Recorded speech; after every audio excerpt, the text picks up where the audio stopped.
आदाब नाजरीन, इस्तकबाल है आप सभी का मुल्क की बात में। मैं हूं आपके साथ ऐश्वर्या सेठी। खबरें शुरू करने से पहले एक नजर सुर्खियों पर। हमास ने गजा सीज फायर के बीच रख दी बड़ी शर्त, कहा गजा की देखरेख बाहरी देशों को नहीं सौंपेंगे। गजा को हिंदुस्तान से है उम्मीद, फिलिस्तीन के एम्बेसडर ने लगाई बड़ी गुहार। दारुल उलूम देवबंद में बोले अफगानिस्तान के वजीर खारजा, कहा अजीम मरकज के दीदार की ख्वाहिश आज हुई पूरी। अफगान वजीर खारजा अमीर मुत्तकी कहलाएंगे मौलाना, दारुल उलूम देवबंद ने आलिम की डिग्री से नवाजा। वक्फ कानून के खिलाफ AIMPLB के धरने पर पुलिस की पाबंदी, AIMPLB को नहीं मिली दिल्ली पुलिस की परमिशन। तनाजे में घिरी शहबानों पर बनी फिल्म हक, 2 बेटियां जिंदा फिर भी नहीं ली गई इजाजत। मुल्क में घुसपैठ से बढ़ रही है मुसलमानों की आबादी, अमित शाह के बयान पर मचा बवाल। PM मोदी का किसानों को बड़ा तोहफा, लॉन्च किया 35,440 करोड़ का मिशन। महागठबंधन में नहीं बन पाई बात, कांग्रेस को 50 से ज्यादा सीटें देने को तैयार नहीं लालू। यूपी में जात पर मबनी रैली को लेकर हाईकोर्ट सख्त, योगी हुकूमत से अदालत ने मांगा जवाब। अफगानी वजीर खारजा की PC में खातून सहाफी की नो एंट्री, भड़की प्रियंका गांधी, कहा उनकी तौहीन क्यों की गई। भारत ने अमीर मुत्तकी से की वाखान कॉरिडोर पर बात, POK को लेकर पाकिस्तान को मिला सीधा अल्टीमेटम। नोबेल अवार्ड न मिलने पर छलका ट्रंप का दर्द, मारिया कोरिना ने भी माना वो है असली हकदार। अमेरिका के एम्यूनेशन प्लांट में धमाका, धमाके के बाद 19 लोग की मौत का खदशा। हमास और दूसरे फिलिस्तीनी ग्रुपों ने गजा सीज फायर के पहले फेज का ऐलान करते हुए कहा कि वो गजा की देखरेख UK, US जैसी गैर मुल्की ताकतों के हाथों नहीं सौंपेंगे। फिलिस्तीनी रेजिस्टेंस ग्रुपों ने गजा पर विदेशी सरपरस्ती को पूरी तरह से खारिज कर दिया और साफ कर दिया कि गजा की देखरेख पूरी तरह से फिलिस्तीन का अंदरूनी मामला है। मगर हमास और दूसरे ग्रुपों ने ये ख्वाहिश जाहिर की है कि उन्हें गजा की तामीर नौ के लिए अरब देशों और आलमी बिरादरी के ताउन से कोई एतराज नहीं। इसके साथ ही हमास ने तुर्की, मिस्र, कतर और अमेरिका से अपील की है कि वो सीज फायर पर टिके रहने के लिए इजराइल पर भरपूर दबाव बनाए रखें, क्योंकि इजराइल भरोसे के लायक नहीं है। गजा में सीज फायर हो चुका है, इजरायली बमबारी रुक चुकी है। ऐसे में अब सबकी निगाहें कैदियों की अदला बदली के प्रोसेस पर टिकी हुई हैं। इस सब के बीच कई ऐसे सवाल उठ रहे हैं जिनको लेकर पूरी दुनिया में सब फिक्रमंद है, जैसे कि क्या ये जंग हमेशा के लिए रुक गई है, क्या हमास पहले फेज के बाद अपने हथियार सौंप देगा, और क्या गजा समेत पूरे फिलिस्तीन का जिम्मा पूरी तरह बाहरी ताकतों के हाथों में चला जाएगा। गजा सीज फायर होने के बाद से इन्हीं सब बातों को लेकर अब बयानबाजी तेज हो गई है। एक तरफ अमेरिका कह रहा है कि वो गजा में अब अपनी फौज तैनात नहीं करेगा और इजराइल पर जंग दोबारा ना करने का दबाव बनाए रखेगा। दूसरी तरफ इजराइल ने फिर धमकी दी है कि हमास ने अगर हथियार नहीं डाले तो वो सीज फायर तोड़ देगा। इधर हमास भी वाजे कर चुका है कि वो अपने हथियार सरेंडर नहीं करेगा। अब इसके साथ ही हमास और दूसरे फिलिस्तीनी रेजिस्टेंस ने गजा सीज फायर को लेकर एक बड़ी शर्त रख दी है। अल अरेबिया की खबर के मुताबिक 3 फिलिस्तीनी रेजिस्टेंस ग्रुपों और popular front for the liberation of Palestine ने एक जॉइंट बयान जारी किया है, जिसमें गजा पर किसी भी विदेशी निगरानी को मुकम्मल तौर पर खारिज कर दिया गया और वाजे किया गया कि गजा पट्टी का इंतजाम पूरी तरह से फिलिस्तीन का अंदरूनी मामला है। तीनों ग्रुपों ने अपने बयान में कहा कि वो किसी भी बाहरी दखल को कबूल नहीं करेंगे और गजा की तामीर नौ पर फैसला लेना फिलिस्तीनियों का हक है। हाल ही में हमास ने एक बयान में खास तौर पर साबिक British prime minister Tony Blair को गजा की सरबराही सौंपने के प्लान को सिरे से खारिज कर दिया। हमास ने हवाला दिया कि दुनिया टोनी ब्लेयर के जरिए अफगानिस्तान, इराक में बरपाई हुई तबाही को नहीं भूल सकती, लिहाजा ऐसे शख्स के जिम्मे गजा का एडमिनिस्ट्रेशन नहीं दिया जा सकता। वहीं हमास ने दोबारा तामीर, बहाली और तरक्की के शोबों में अरब और बैनुल अक़वामी मदद को फायदेमंद बताया और कहा कि वे इसमें हिस्सा लेने के लिए तैयार हैं। काबिले जिक्र है कि इजराइल और हमास के दरमियान सीज फायर डील जुमे की दोपहर को गजा में लागू हो गई। हमास के लीडर हज़म कासिम ने अल अरेबिया को बताया कि उनकी तंजीम मुआहिदे के पहले मरहले को मुकम्मल तौर पर लागू कर रही है। कासिम ने यह भी ऐलान किया कि हमास जंग के खात्मे के बाद गजा पर काबू छोड़ने के लिए तैयार है और किसी भी देखरेख इंतजाम का हिस्सा बनने की उसकी कोई ख्वाहिश नहीं है। लेकिन हमास को यह भी मालूम है कि इजराइल का भरोसा नहीं है, इसलिए हथियार सरेंडर करने की शर्त पर हमास पहले ही वाजे कर चुका है कि वो हथियार नहीं सौंपेगा। इसके साथ ही हमास और दीगर फिलिस्तीनी ग्रुपों ने तुर्की, इजिप्ट, कतर और अमेरिका से अपील की है कि वो इजराइल पर भारी दबाव बनाकर रखे ताकि इजराइल सीज फायर के प्रोसेस को कहीं फिर से पटरी से ना उतार दे, क्योंकि इजराइल भरोसे के लायक नहीं है। हाल ही में इजराइल PM नेतन्याहू ने एक बार फिर ऐलान किया है कि हमास पर हथियार डालने का दबाव बनाए रखने के लिए इजरायली फौजें गजा में बनी रहेंगी। नेतन्याहू का सीधा मतलब है कि वो कभी भी कुछ भी दोबारा शुरू कर सकता है। ऐसे में फिलिस्तीनी रेजिस्टेंस ने जॉइंट बयान जारी कर संजीदगी से अपील की है कि इजराइल पर पूरा प्रेशर बनाए जाए कि वो जंग दोबारा शुरू ना कर दे। फिलिस्तीन के हिंदुस्तान में सफीर अब्दुल्ला अबू शावेश ने कहा कि गजा में इंसानी मुसीबत को खत्म करने के लिए हिंदुस्तान को आगे आना चाहिए। उन्होंने इस दौरान हिंदुस्तान के पुराने रुख का भी हवाला दिया। फिलिस्तीन के हिंदुस्तान में सफ़ीर अब्दुल्ला अबू शावेस ने हिंदुस्तान से अपील की है कि वो गजा में जारी इंसानी मुसीबत को ख़त्म करने, जंग के बाद इलाके के मुस्तकबिल को शक्ल देने में किरदार अदा करे। उन्होंने कहा कि हिंदुस्तान के पास इजराइल और फिलिस्तीन दोनों के साथ एक मुतवाज़न रिश्ते हैं और उसकी सियासी साख उसे फिलिस्तीनी अजियत को ख़त्म करने में अहम किरदार अदा करने के लिए सबसे मुनासिब बनाती है। सफ़ीर ने हिंदुस्तान से गुजारिश की कि वो इजराइल के साथ अपने करीबी रिश्तों का इस्तेमाल जवाबदेही तय करने और गजा को दोबारा तामीर करने के अहम किरदार निभाने के लिए करे। उन्होंने कहा कि हमें हिंदुस्तान के सियासी असर की ज़रूरत है ताकि इस तबाही को ख़त्म किया जा सके और गजा को दोबारा बनाया जा सके। अबू शावेश ने बताया कि जंग में सबसे ज़्यादा नुकसान आम शहरियों को हुआ है। उन्होंने कहा कि 68,000 से ज़्यादा फ़लस्तीनी जो शहीद हुए हैं वो पूरी तरह से आम शहरी थे, उनका हमास से कोई ताल्लुक़ नहीं था। उनके मुताबिक रिकॉर्ड और तस्वीरें साबित करती हैं कि मुतासरीन लड़ाके नहीं थे। उन्होंने गजा में भुखमरी, खाने का बहरान और सेहत के निज़ाम के मुनहदिम हो जाने की खौफनाक तस्वीरें पेश की। हम 500 बच्चों की बात कर रहे हैं जो भूख और कुपोषण की वजह से मर गए।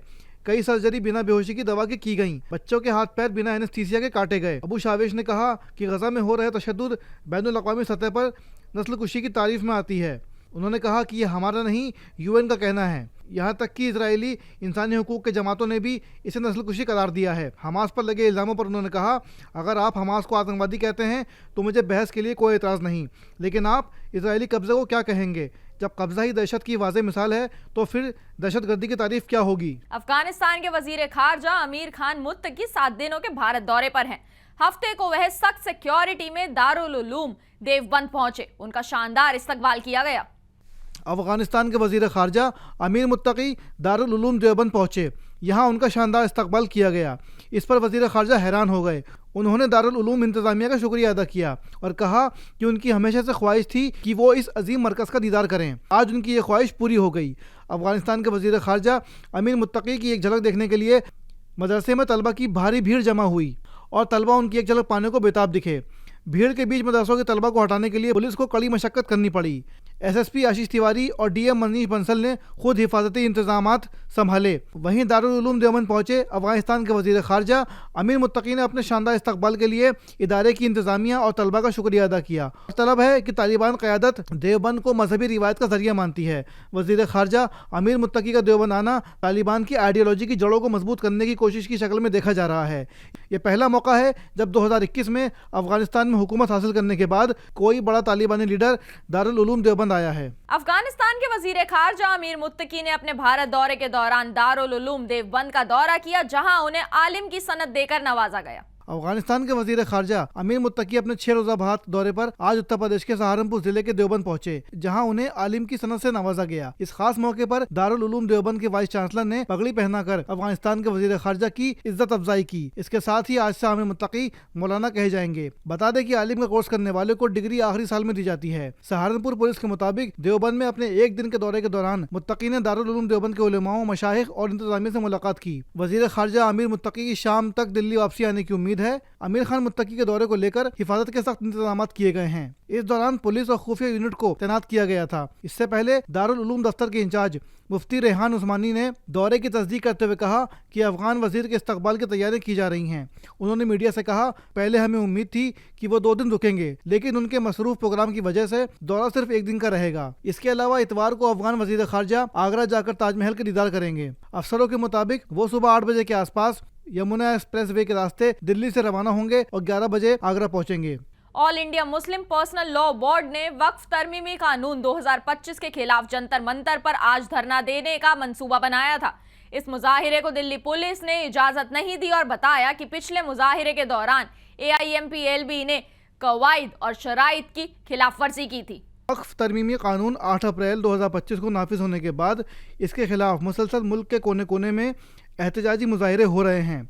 इसी सिलसिले में all India Muslim personal law board के जरिए आज वक्फ तरमीमी कानून के खिलाफ जंतर मंतर पर मुनक्किद किए जाने वाले एहतजाजी मुजाहिरे पर पुलिस ने बैन लगा दिया। AIMPLB की दरख्वास्त पर दिल्ली पुलिस की परमिशन ना मिलना हैरत अंगेज है। को लेकर सफाई देते हुए नई दिल्ली के DCP ने वाज़ेह किया कि पिछले मुजाहिरे में AIMPLB के जरिए शर्तों की खिलाफ वर्जी की गई थी। और इस बार बोर्ड की दरख्वास्त थी कि उनके ओहदेदार गिरफ्तारी देने को तैयार रहें। इसी वजह से पुलिस ने इस धरने की तंजीम को परमिशन देने से इनकार कर दिया। AIMPLB ने यह धरना वक्फ तरमीमी कानून के खिलाफ मुनक्किद करने का मंसूबा बनाया था। बोर्ड का कहना था कि यह धरना 2 से 3 घंटे चलेगा और इसके बाद अगर जरूरत पड़ी तो ओहदेदार गिरफ्तारी देने को तैयार होंगे। बोर्ड ने पुलिस से पहले ही परमिशन तलब की थी, लेकिन पुलिस ने बोर्ड के पिछले रवैये और शर्तों का हवाला देते हुए परमिशन देने से इनकार कर दिया। अलबत्ता पुलिस ने अभी तक ये वाज़ेह नहीं किया है कि AIMPLB ने धरने के दौरान किन शर्तों और किन कवायदों की खिलाफ वर्जी की थी। इंदौर की मशहूर तलाक याफ्ता खातून शाबानो की जिंदगी पर बनी फिल्म हक को लेकर उनके खानदान ने नाराजगी जाहिर की है। शाबानो की बेटी सिद्दीका बेगम ने फिल्म मेकर्स को कानूनी नोटिस भेजा। उन्होंने इल्ज़ाम लगाया कि बगैर परमिशन ज़ाती ज़िंदगी दिखाना कानून की खिलाफ वर्जी है। खानदान ने फिल्म की रिलीज़ पर पाबंदी लगाने का मुतालबा किया है, जो फिल्म 7 नवंबर को रिलीज़ होनी है। साबिक वज़ीर आज़म राजीव गांधी के दौर में एक मुस्लिम खातून शाहबानो का नाम खूब चर्चा में रहा था। उनके नाम पर सियासी गलियारों से लेकर गली कूचे में खूब हंगामा मचा था। इसकी वजह यह थी कि शाहबानो को उनके शौहर ने 59 साल की उम्र में तलाक दे दिया, वो भी ऐसे वक्त में जब हर शख्स की ज़िंदगी में एक सहारे की ज़रूरत होती है। अब इस केस में एक नई फिल्म आने वाली है जिसमें यामी गौतम और इमरान हाशमी ने एक्टिंग की है। यामी गौतम शाहबानो के किरदार में हैं और इमरान हाशमी मोहम्मद अहमद खान के किरदार में नजर आने वाले हैं। फिल्म का नाम हक रखा गया है। अब शाहबानो के खानदान का ऐसा मानना है कि फिल्म खानदान की बगैर परमिशन के बनाई जा रही है, जो कि पूरी तरह से गलत है। वकील ने इस मामले पर रोशनी डालते हुए कहा, जो मूवी शाहबानो पर बना रहे हैं इसमें ये लोग उनकी पर्सनल लाइफ के बारे में बता रहे हैं, लेकिन इसके लिए किसी ने भी शाहबानो के खानदान में जो उनकी कानूनी वारिस हैं उनसे किसी भी तरह की परमिशन नहीं ली। ना डायरेक्टर्स ने ली, ना ही प्रोड्यूसर्स ने ली।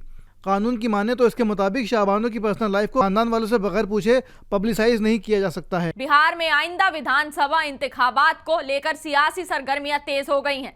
इसी इंतखाबी माहौल के बीच वजीर आजम नरेंद्र मोदी ने किसानों को बड़ी सौगात देते हुए 2 अहम मंसूबों का आगाज किया है।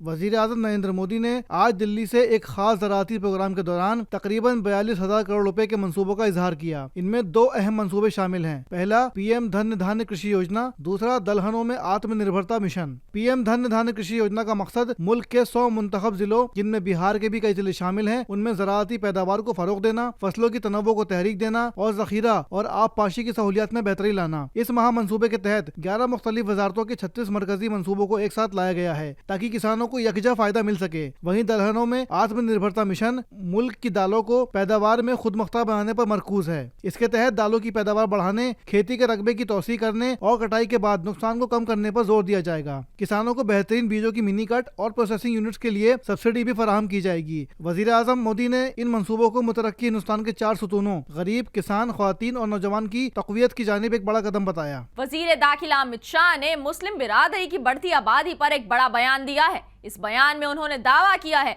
कि हिंदुस्तान में पाकिस्तान और बांग्लादेश से होने वाली घुसपैठ की वजह से मुसलमानों की आबादी बढ़ रही है।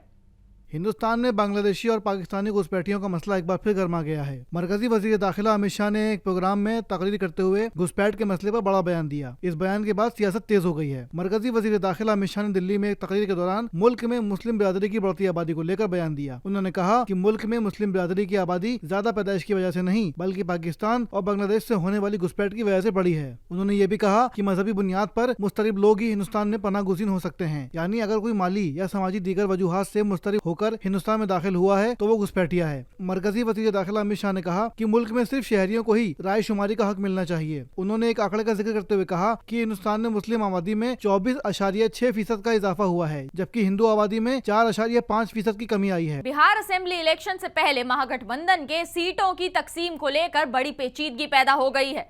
जरायों के मुताबिक लालू प्रसाद यादव कांग्रेस को 50 से ज्यादा सीटें देने के लिए तैयार नहीं है, जबकि कांग्रेस कुछ अहम सीटों पर अपनी पकड़ मजबूत रखना चाहती है। इस बीच पार्टी ने साबिक मरकजी वजीर और राज्यसभा MP अखिलेश प्रसाद सिंह को एक्टिव किया है, जो इस मामले को सुलझाने के लिए लालू प्रसाद यादव के राब्ते में हैं। जरायों के मुताबिक अखिलेश सिंह ने बीती शाम लालू से मुलाकात की थी और आज भी वो इस मुद्दे पर बातचीत करने के लिए उनसे मिलेंगे। माना जा रहा है कि अखिलेश सिंह महागठबंधन के लिए सीटों के फॉर्मूले का हल निकालने की कोशिश करेंगे। राजद नेता तेजस्वी यादव आज शाम दिल्ली आ सकते हैं। उनकी राहुल गांधी से मुलाकात होने के इम्कान हैं। इस बैठक में महागठबंधन के आने वाली इंतखाबी हिकमत अमली और सीट बंटवारे के मुद्दों पर बातचीत होने के इम्कान हैं। 2020 के असेंबली इलेक्शन में राजद और कांग्रेस के साथ CPI-ML, CPI, CPM ने इंतखाब लड़ा था। उस वक्त राजद को 144 सीटें, कांग्रेस को 70 सीटें, CPI-ML को 19, CPI को 6 और CPM को 4 सीटें दी गई थीं। तब मुकेश सहनी गठबंधन के सीट बंटवारे के ऐलान के दिन प्रेस कॉन्फ्रेंस से बाहर निकलकर NDA में शामिल हो गए थे। इलाहाबाद हाई कोर्ट की लखनऊ बेंच ने इस बात पर नाराजगी जताई कि पुराने हुक्म के बावजूद सूबे की सरकार ने ये साफ जवाब नहीं दिया कि अगर कोई सियासी पार्टी जात पर मबनी रैली मुनक्किद करती है तो वह क्या करेगी। हाई कोर्ट ने 11 जुलाई 2013 से जात पर मबनी रैलियों पर पाबंदी लगा दी थी। बेंच ने सूबाई सरकार को हुक्म दिया कि वह 7 अगस्त 2024 के उसके हुक्म की तामील में 3 दिनों के अंदर हलफनामा दाखिल करे, नहीं तो प्रिंसिपल सेक्रेटरी को अगली सुनवाई पर अदालत में हाजिर होना होगा। सुनवाई के दौरान सूबाई सरकार के वकील ने अदालत को बताया कि सूबाई सरकार ने 21 सितंबर 2025 को एक सरकारी हुक्म जारी करके सूबे में सियासी मकासद के लिए जात पर मबनी रैलियों पर पाबंदी लगा दी थी। इस पर अदालत ने सूबाई सरकार के वकील से पूछा कि इस ताल्लुक में हलफनामा दायर करने में फिर क्या परेशानी थी। पिछली सुनवाई में इलेक्शन कमीशन ने भी कहा था कि उसने मॉडल कोड ऑफ कंडक्ट के तहत जात पर मबनी रैलियों पर पूरी तरह से पाबंदी लगा दी है। हिमाचल प्रदेश के एक बड़े वाकये के तहत रियासती बीजेपी के सरबराह डॉक्टर राजीव बिंदल के भाई को रेप के इल्जाम में गिरफ्तार किया गया है। सोलन पुलिस ने राजीव बिंदल के भाई राम कुमार बिंदल को जुमे की दोपहर को गिरफ्तार किया। मुतस्सिरा के मुताबिक जांच के बहाने मुलजिम राम कुमार बिंदल ने उसके प्राइवेट पार्ट्स की जांच पर जोर दिया और मुतस्सिरा के इनकार करने के बाद उसके साथ जबरदस्ती भी की। लड़की का इल्जाम है कि जांच के बहाने उसके साथ गलत काम किया गया। लड़की ने FIR में लिखवाया है कि वो राम कुमार बिंदल को धक्का देकर बाहर आई और पुलिस के पास पहुंचकर अपनी शिकायत की। मौका वारदात की जांच के लिए पुलिस ने FSL की टीम बुलाई। सोलन महिला थाने में BNS की धारा 64 और 68 के तहत मामला दर्ज किया गया है। प्रियंका गांधी ने भारत में तालिबान नुमाइंदे की प्रेस कॉन्फ्रेंस से खातून सहाफी को हटाए जाने पर खवातीन के हुकूक पर PM मोदी से सवाल किया। कांग्रेस जनरल सेक्रेटरी प्रियंका गांधी वाड्रा ने PM नरेंद्र मोदी से सवाल किया है कि तालिबान के नुमाइंदे के भारत दौरे के दौरान प्रेस कॉन्फ्रेंस में खातून सहाफियों को बाहर क्यों किया गया। उन्होंने X पर अपने एक ट्वीट में कहा कि अगर सरकार की ख्वातीन के हुकूक को तस्लीम करना सिर्फ चुनावी फायदे के लिए नहीं है तो भारत की सबसे बसलाहियत ख्वातीन के साथ हुए इस बेइज्जती की कैसे इजाजत दी गई। प्रियंका ने याद दिलाया कि भारत की ख्वातीन मुल्क की रीढ़ और फक्र है। प्रियंका गांधी ने लिखा, प्रधानमंत्री जी अपनी पोजीशन साफ करें कि तालिबान नुमाइंदे की प्रेस कॉन्फ्रेंस से खातून सहाफियों को हटाने के बारे में आपकी पोजीशन क्या है। ख्वातीन के हुकूक सिर्फ चुनावी पोस्टरिंग के लिए नहीं है। अफगानिस्तान के वजीर खारजा अमीर मुत्तकी की मौजूदगी में भारत ने पाकिस्तान को POK के गैर कानूनी कब्जे के बारे में खबरदार किया है। भारत ने अफगानिस्तान को करीबी पड़ोसी कहा है, जबकि अभी इसकी सरहदें POK से ही मिलती हैं। भारत ने पाकिस्तान को उसके जेरे कब्जे वाले जम्मू कश्मीर पर एक तरह से बहुत बड़ा अल्टीमेटम दे दिया है। दरअसल वजीर खारजा S जयशंकर ने अफगानी वजीर खारजा अमीर खान मुत्तकी के साथ मुश्तरका बयान में अफगानिस्तान को करीबी पड़ोसी बताया है। भारत की तरफ से कि पाकिस्तान को POK को लेकर बहुत बड़ा पैगाम है कि उसने भारत के इलाके पर गैर कानूनी कब्जा कर रखा है। भारत की जमीनी सरहद अफगानिस्तान से जहां मिलती है उस पर अभी POK के जरिए पाकिस्तान ने गैर कानूनी कब्जा कर रखा है। भारत और अफगानिस्तान की जमीनी सरहद सिर्फ 106 किलोमीटर लंबी है। ये वाखान कॉरिडोर का इलाका है जो स्ट्रेटेजिकली तौर पर भी बहुत ही ज्यादा अहम है। इसी वजह से चीन की इस पर हमेशा से नजरें गड़ी रही हैं। लेकिन अभी ये कॉरिडोर भारत के जिस इलाके से जुड़ा है वह पाकिस्तान के POK में है। ऐसे में भारत सरकार की तरफ से अफगानिस्तान को करीबी पड़ोसी बताना POK की पोजीशन पर पाकिस्तान की आंखें खोलने की कोशिश मानी जा रही है। वेनेजुएला की opposition leader Maria Corina Machado को 2025 का नोबेल पीस प्राइज मिला है। ट्रंप ने मायूसी का इजहार करते हुए कहा कि विनर ने फोन कर कहा कि मैं ये प्राइज आपके एजाज में कबूल कर रही हूँ। वेनेजुएला की मारिया कोरिना मचाडो को साल 2024 के लिए नोबेल पीस प्राइज से नवाजा गया। हालांकि आलमी सतह पर नोबेल पीस प्राइज के लिए अमेरिकी सदर डोनाल्ड ट्रंप के नाम की चर्चा जोर शोर से की जा रही थी, लेकिन आखिर में नतीजा कुछ और निकल कर आया।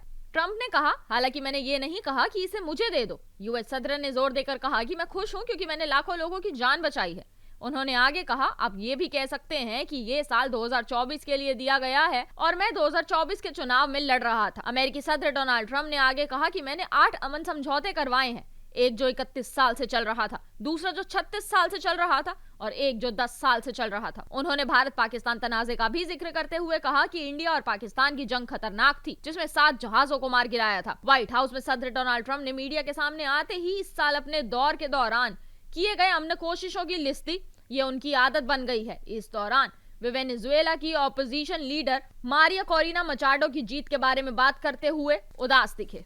अमेरिका के टेनेसी के एक गोला बारूद प्लांट में हुए एक जबरदस्त धमाके के बाद कम से कम 19 लोग लापता हैं। धमाकों से मीलों तक के रहने वाले लोग दहल गए और आधा स्क्वायर मील तक आग और धुएं से भरा मलबा फैल गया।